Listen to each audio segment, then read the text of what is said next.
Students, welcome on my science classes. आज हम 11th class का केमिस्ट्री सब्जेक्ट से चैप्टर यूनिट फर्स्ट को डिस्कस कर रहे थे। उसी का नेक्स्ट पार्ट हम डिस्कस करेंगे।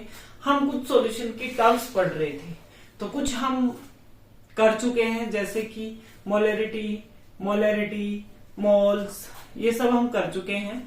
अब हम डिस्कस करने जा रहे हैं नॉर्मेलिटी को। किसको डिस्कस करेंगे? नॉर्मेलिटी को। नॉर्मेलिटी को किससे रिप्रेजेंट करते हैं? कैपिटल एन से रिप्रेजेंट करते हैं। किससे रिप्रेजेंट करते हैं? कैपिटल एन से। होती क्या है नॉर्मेलिटी? किसी सॉल्यूशन में कितने अमाउंट, कितना gram, the number of gram equivalent of a solute, means solute के कितने नंबर हैं ग्राम इक्विवेलेंट, किसमें? सॉल्यूशन की 1 लीटर मात्रा में, वो क्या होगी? नॉर्मेलिटी होगी। उसको क्या बोलेंगे? नॉर्मेलिटी होंगे। मींस फॉर्मूला क्या बनेगा? Gram equivalent of the solute upon में volume of the solution in litre. इस बात का बिल्कुल ध्यान रखना है कि हमें वॉल्यूम किस में लेनी है? लीटर में लेनी है, कि इतने gram of equivalent of solute upon में volume of the solution in litre. अब ये नंबर ऑफ ग्राम इक्विवेलेंट क्या होता है? अब हमने ये टर्म तो बता दी कि ग्राम इक्विवेलेंट। अब क्वेश्चन आता है कि ये क्या है? ये किसके इक्वल होता है? मास ऑफ द सोल्यूट, कि जो सोल्यूट है, कोई भी सोल्यूट हो सकता है, जैसे CO2 ले दिया, इसका जो मास है अपॉन में equimolar mass of the solute. अब इक्विमोलर मास से हम उसको क्या कर देंगे? डिवाइड कर देंगे, तो हमारा क्या आ जाएगा? ग्राम इक्विवेलेंट आ जाएंगे। क्या आ जाएंगे? Gram equivalent. अब मास तो सीधी बात है, मुझे CO2 का मास गिवन है, मान लो 38 ग्राम हो गया। अब बात आती है कि ये इक्विमोलर मास क्या है, ये कैसे कैलकुलेट करेंगे? तो ये इक्विमोलर मास सोल्यूट के ऊपर डिपेंड करता है कि जो सोल्यूट हमें दिया वो एसिड है या बेस है या कोई साल्ट है। तो उसके लिए अलग अलग फॉर्मूला होता है इक्विमोलर मास को कैलकुलेट करने के लिए। इक्विमोलर मास, अगर मुझे कोई कहे कि एसिड है, कोई एसिड का अगर मुझे निकालना है, सपोज करो HCl है, इसका मुझे निकालना है क्या? इक्विमोलर मास। तो मैं क्या करूंगी? Molar mass of the acid, इस एसिड का जो मोलर मास है। मोलिकुलर मास आप लोगों को पता है कैसे कैलकुलेट होता है? जैसे हाइड्रोजन का मास क्या होता है? 1। उसके बाद Cl का मास क्या होता है? यहाँ पर 35.5। तो टोटल कितना हो गया? ये 36.5। तो मोलिकुलर मास HCl का कितना आया? 36.5। तो ऐसे हम मोलिकुलर मास को क्या कर लेंगे? कैलकुलेट कर लेंगे, और फिर उसको डिवाइड कर देंगे किससे? बेसिसिटी से। किससे डिवाइड कर देंगे? बेसिसिटी से। अब ये बेसिसिटी क्या होती है, ये हमें कैसे पता चलेगी? उसका भी एक तरीका है। कैसे पता चलेगी? कि कोई एसिड की हमेशा क्या होगी? बेसिसिटी होगी, और बेस की हमेशा क्या होगी? एसिडिटी होगी। ये बात ध्यान रखनी है। तो HCl जो है हमारा, तो उसकी बेसिसिटी हम कैसे कैलकुलेट करेंगे? जितने H पॉजिटिव आयन वो देता है जब उसकी आयनाइजेशन होती है, वो उसकी क्या होगी? बेसिसिटी होगी। क्या होगी? बेसिसिटी। फॉर एग्जाम्पल, अगर मैं HCl की बात करूं, तो ये किसमें डिसोसिएट होगा? H positive plus Cl negative. तो इसका मतलब इसकी बेसिसिटी कितनी है? 1 है। अगर मेरे पास है H2SO4, ये भी एसिड है, इसकी बेसिसिटी कोई मेरे से पूछे तो ये कितने? 2H पॉजिटिव देगा जब इसकी क्या होगी? डिसोसिएशन होगी। तो इसलिए इसकी बेसिसिटी कितनी होगी? 2 होगी। तो इसी प्रकार से ये तो हमने किसका डिस्कस किया कि इक्विमोलर मास में किसका निकाल रही हूं? एसिड का निकाल रही हूं। अगर मुझे कोई बोले कि इक्विमोलर मास निकालिए बेस का, तो सेम रहेगा। क्या करूंगी? Molecular mass of the base upon में उसकी क्या हो जाएगी? एसिडिटी हो जाएगी। अपॉन में उसकी एसिडिटी। सपोज करो मेरे पास है MgOH ट्वाइस, एक तो ये है बेस और एक क्या है? NaOH। तो मोलिकुलर मास कैलकुलेट कर लेंगे हम, उसका मेथड मैंने अभी आपको बताया था। मोलिकुलर मास अपॉन में एसिडिटी। अब एसिडिटी कैसे पता लगेगी इसकी? ये आयनाइजेशन पर कितने OH आयन देता है, वो उसकी क्या होगी? एसिडिटी होगी। ये कितने OH आयन देगा? 2 देगा। कितने OH आयन देगा? 2 देगा। और NaOH कितने देगा 1, तो इसका मतलब इसकी एसिडिटी कितनी है 1 और मैग्नीशियम हाइड्रोक्साइड की एसिडिटी कितनी है 2। तो इस प्रकार से हम इक्विमोलर मास को कैलकुलेट कर सकते हैं। किसके इक्विमोलर मास को? बेस के इक्विमोलर मास को। तो उसके बाद है कि इक्विमोलर मास, ये तो हमने एसिड और बेस, अब एसिड और बेस मिलकर साल्ट बनाते हैं, तो उसका इक्विमोलर मास कैसे निकालेंगे? उसका भी तरीका है। कैसे निकालेंगे? Molecular mass of the salt, molecular mass of the salt की मोलिकुलर मास क्या है साल्ट का, अपॉन में भाई उसके अंदर जो भी मेटल है, मान लो NaCl ये मेरा साल्ट है, इसके अंदर मेटल कौन सा है? सोडियम। कौन है? सोडियम। तो सोडियम की कितनी पॉजिटिव वैलेंसी है वहां पर, उससे उसको क्या कर देंगे?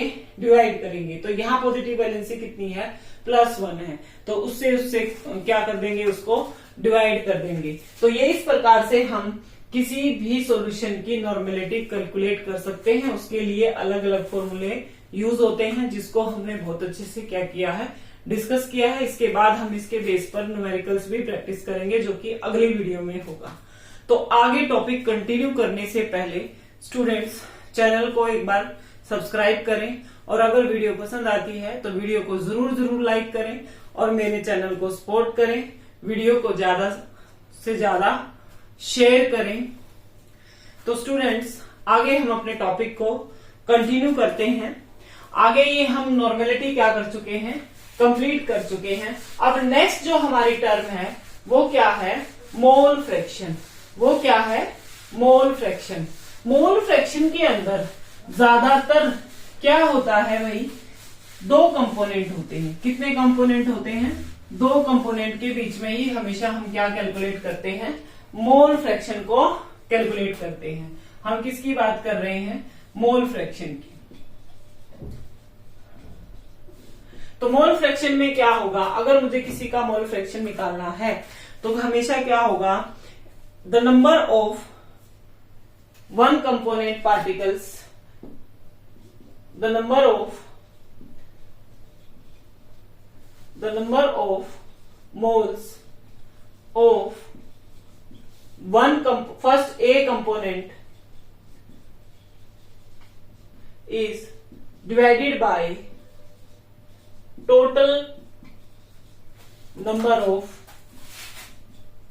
moles.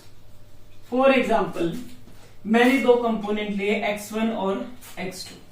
मेरे पास 2 अलग अलग N1 प्लस N1 और N2, 2 अलग अलग कंपोनेंट के नंबर ऑफ मोल्स हैं। तो मुझे अगर फर्स्ट का मोल फ्रैक्शन निकालना है तो मैं कैसे निकालूंगी? N1 अपॉन में N1 प्लस N2। मीन्स जिस कंपोनेंट का निकाल रहे हैं उसके नंबर ऑफ मोल्स के डिवाइड में क्या होगा? Total number of moles. ऐसे ही X2 का निकालना है तो N2 upon N1 plus N2। क्या समझे कि एक कंपोनेंट का मोल फ्रैक्शन निकाल रहे हैं पहले कंपोनेंट का, तो उसके अंदर जितने नंबर ऑफ मोल्स हैं उसको डिवाइड कर देंगे किससे? टोटल नंबर ऑफ मोल से। ऐसे ही अगर हम सेकंड कंपोनेंट का मोल फ्रैक्शन निकालते हैं तो क्या करेंगे? सेकंड कंपोनेंट के अंदर जितने नंबर ऑफ मोल्स हैं उसको डिवाइड कर देंगे किससे? टोटल नंबर ऑफ मोल से। तो ये इस तरीके से हम क्या है किसी भी सॉल्यूशन के अंदर क्या निकालते हैं? मोल फ्रैक्शन निकालते हैं। क्या निकालते हैं? Mole fraction. इसके बाद नेक्स्ट एक टर्म और है जो हम मोल फ्रैक्शन ज्यादातर किसके केस में यूज होता है? गैसेस के केस में यूज होता है। किसके केस में यूज होता है? गैसेस के केस में यूज होता है। ज्यादातर इसको कहाँ यूज किया जाता है? गैसेस में इसको क्या किया जाता है? यूज किया जाता है। अगर हम कहें कि अगर 1 यूनिटी है तो X1 प्लस X2 दोनों का मोल फ्रैक्शन किसके इक्वल होता है? 1 के इक्वल होता है। किसके इक्वल होता है?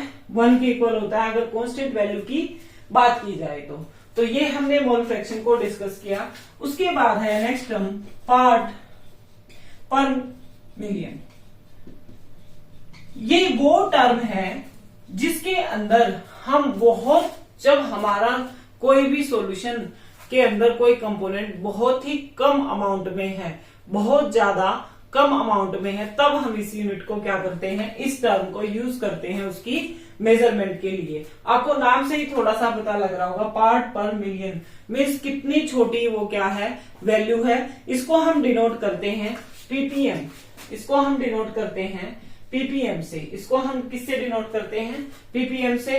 तो इस प्रकार से अगर मुझे कोई कहता है कि एक सॉल्यूशन है, उसमें दो कंपोनेंट है ए और बी, और मुझे कहते हैं कि ए की आप अमाउंट को कैलकुलेट कीजिए, तो मैं क्या लिखूंगी, पीपीएम इक्वल टू क्या होगा, ये किसके इक्वल होता है, part per million, mass of solution a upon में total mass of the solution into में 100। तो पीपीएम के लिए ये फॉर्मूला है, इससे हम उसको क्या कर सकते हैं, कैलकुलेट कर सकते हैं। इससे हम उसको क्या कर सकते हैं, कैलकुलेट कर सकते हैं। तो स्टूडेंट्स, ये हमने कुछ जनरल टर्म्स पढ़ी, किसके बारे में, सॉल्यूशन को, सॉल्यूशन के अंदर सोल्यूट और सॉल्वेंट के पार्टिकल्स को मेजर करने के लिए।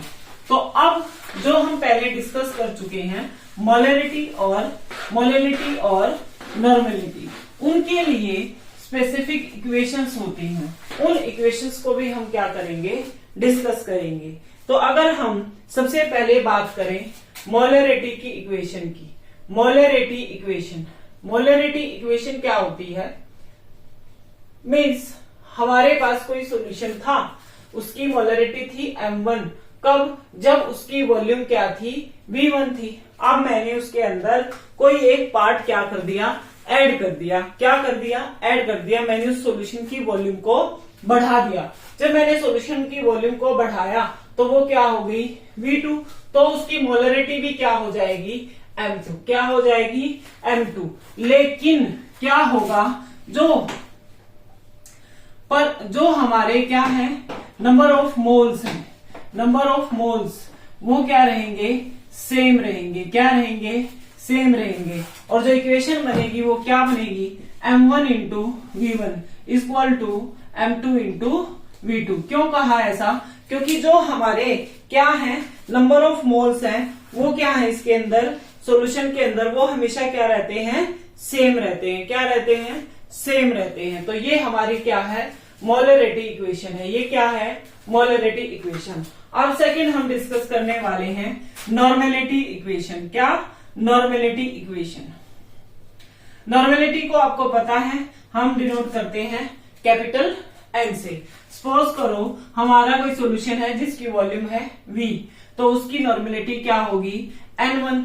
अगर मैंने उसकी वॉल्यूम को बढ़ा दिया, V1 से क्या कर दिया, V2 कर दिया, तो नॉर्मेलिटी भी क्या हो गई, चेंज हो गई, वो भी क्या हो गई, N2। लेकिन एक कंडीशन है कि बेशक से ये चेंज हो रहे हैं, लेकिन जो ग्राम इक्विवेलेंट है, वो क्या रहेगा, सेम रहेगा, क्या रहेगा, सेम रहेगा। सेम रहने की वजह से इक्वेशन क्या बनेगी, N1 into V1 equal to N2 into V2।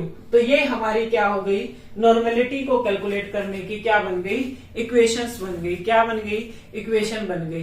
तो इसके अकॉर्डिंग, इन इक्वेशंस के अकॉर्डिंग जो लैबोरेटरीज वगैरह होती हैं, उसके अंदर सॉल्यूशन बनाकर रखे जाते हैं। वो सॉल्यूशन कैसे होते हैं, कंसंट्रेटेड होते हैं, कैसे होते हैं, कंसंट्रेटेड सॉल्यूशन होते हैं। और ऐसे सॉल्यूशंस को, कंसंट्रेटेड सॉल्यूशंस को, जो कि कहाँ स्टोर किए जाते हैं, लैब्स के अंदर, लेबोरेटरी के अंदर, उनको क्या बोलते हैं, स्टॉक सॉल्यूशंस। क्या बोला जाता है, स्टॉक सॉल्यूशन। उनको क्या बोला जाता है, स्टॉक सॉल्यूशन बोला जाता है। तो स्टूडेंट्स, ये हमने कुछ सॉल्यूशन की टर्म्स के बारे में डिटेल में स्टडी किया। नेक्स्ट वीडियो में हम उनके न्यूमेरिकल को डिस्कस करेंगे। तो मैं आशा करती हूँ कि आपको मेरी वीडियो पसंद आई होगी। तो ज्यादा से ज्यादा वीडियो को शेयर करें, लाइक करें और मेरे चैनल को सपोर्ट करें।